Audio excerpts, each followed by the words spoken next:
je vais vous parler d'une facette de ma personnalité très intéressante, puisque je suis cheap.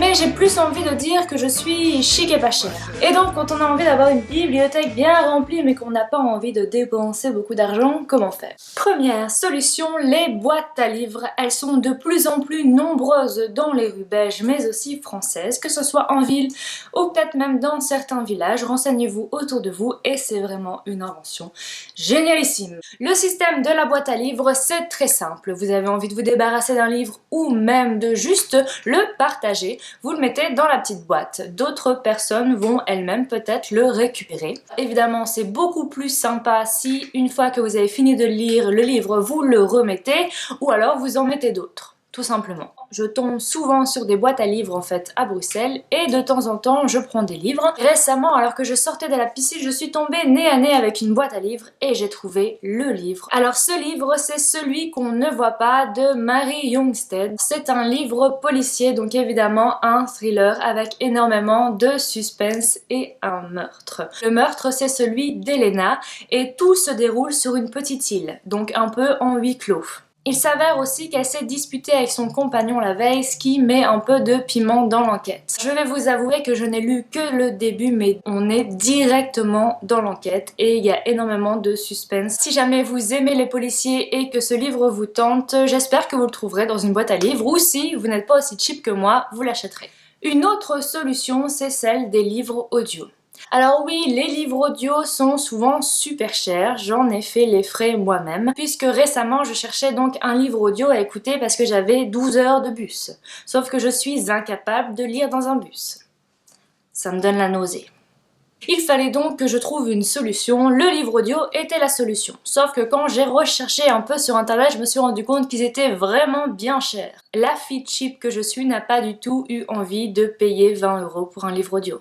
Et donc, j'ai trouvé la solution temporaire cette fois, oui, puisque avec le site audible.fr, le premier mois est gratuit. En fait, comment fonctionne ce site? Ce site fonctionne à l'abonnement. En fait, vous payez 9,99 € par mois et vous avez le droit à un livre. Ce qui est déjà beaucoup plus cheap puisque, je vous le rappelle, pour un livre audio, c'est de 15 à 20 €. Ça dépend évidemment du livre. Alors, si vous vous le demandiez, non, ce n'est pas du tout un partenariat. J'aime juste beaucoup ce site et je leur fais de la pub gratuitement. C'est un peu cool quand même.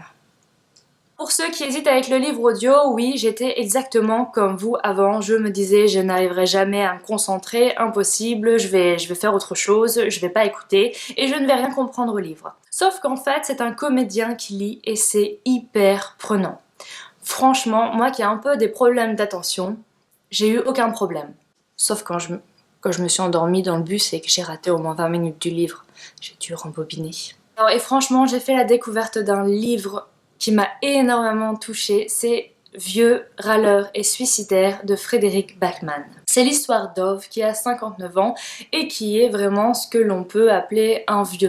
Il s'amuse en fait à faire régner un peu l'ordre dans son quartier. Tous les matins, il effectue une ronde pour être sûr que les voitures ne se sont pas garées plus de 24 heures sur la même place et pour être sûr aussi que tout ce qui est remise poubelle est bien fermé et que tout est bien fait. Cet homme qu'on décrit comme un homme exécrable, invivable, râleur, petit à petit on va découvrir en fait toute sa vie, tout ce qu'il a vécu, tout ce à quoi il a dû faire face et c'est juste magnifiquement beau. C'est vraiment très émouvant et je vous avoue que j'ai versé une petite larme plusieurs fois. La troisième et dernière solution va se faire avec la liseuse. Enfin, liseuse, c'est l'accent du Nord qui revient.